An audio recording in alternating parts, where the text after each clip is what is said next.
ఓం నమ శివాయ శ్రీమాత్రే నమః. ఈ ఆకును గనుక మీరు ఇలా చేసి అది తీసుకొచ్చి మీ మనీ పర్సులో కానీ మీ బీరువాలో కానీ పెట్టుకున్నారంటే ధనానికి లోటు ఉండదు. సహజంగా ఈ పాటికి ఏ ఆకు అనే ఒక సందేహం అందరిలో వచ్చి ఉండవచ్చు.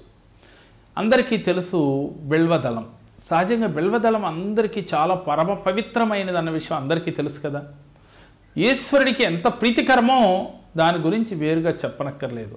అలాంటి బిల్వదళాన్ని మీరు గనక ఈ చిన్న క్రియ చేస్తే, అది మాస శివరాత్రి కానీ సోమవారం కానీ మనకి ఆరుద్ర నక్షత్రం రోజున కానీ శివాలయంలోకి తీసుకువెళ్ళి బిల్వదళాలు స్వామివారికి సమర్పించిన బిల్వదళంలో ఒక్కటి లేక రెండు బిల్వదళాలు మరలా మీరు తీసుకుని దాన్ని తీసుకువచ్చి మీరు ఎక్కడ పడితే అక్కడ పెట్టకుండా మీ మనీ పర్సులో కానీ లేక మీరు డబ్బులు దాసే బీరువాలో కానీ మీ యొక్క వ్యాపార సమస్య అయితే క్యాష్ బాక్స్లో కానీ పెట్టి తీరండి. దాని యొక్క ఫలం ఎలా ఉంటుంది అని అంటే మన ఇంట్లో ఆ ఈశ్వరుడు ప్రసాదించే లక్ష్మీ కటాక్షం విల్లులాగా ఉంటుంది అని మన పెద్దలు చెప్తూ ఉన్నారు. ఎందుకనంటే ఆ ఈశ్వరుడికి ఎంతో ప్రీతికరమైనది ఈ బిల్వదళం. చూడండి, 3 దళాలతో ఉన్నదాన్ని మనకి త్రిమూర్తులతో స్వరూపముతో కొంతమంది చెప్తూ ఉంటారు.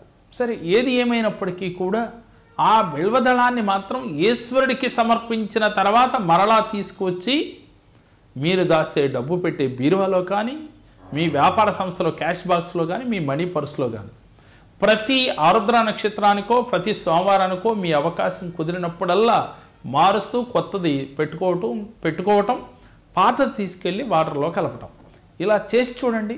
ఇలా కొంతకాలం చేస్తే మీకు ధనానికి లోటు ఉండదు. అందుకనే ప్రతినిత్యం ఇంట్లో కూడా అవకాశం ఉన్నవారు బిల్వదళంతో ఈశ్వరుణ్ణి అర్చించినట్లయితే సర్వసౌఖ్యములతో పాటుగా అష్టైశ్వర్య భోగభాగ్యాలు కలుగుతాయని చెప్పి మన శాస్త్రాలు తెలియచేస్తూ ఉన్నాయి. కాబట్టి ఈ చిన్న క్రియ చేసి చూడండి.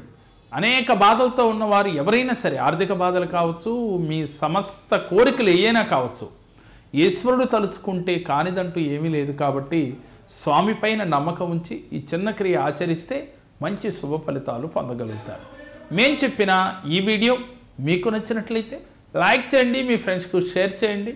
మా మరిన్ని వీడియోలు మీరు చూడాలనుకుంటే మా జేకేఆర్ భక్తి, మా జేకేఆర్ జేఎం టీవీని సబ్స్క్రైబ్ చేసుకోండి. ఓం నమః శివాయ. నా పేరు సీత. నేను సార్ దగ్గరికి ఇట్లా నా పరిస్థితి బాగుండక నేను సార్ దగ్గరికి వెళ్ళాను.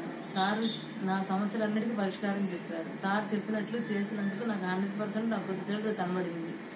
మీరు కూడా నమ్మి ఆయన దగ్గరికి వెళ్ళి మీ సమస్యను పరిష్కారం చేసుకోండి. నేను కూడా మా ఫ్రెండ్స్ని అందరినీ తీసుకుని వెళ్తున్నాను. మీరు కూడా దయచేసి సార్ దగ్గరికి వెళ్ళి మీ సమస్యలన్నీ పరిష్కారం చేసుకోండి.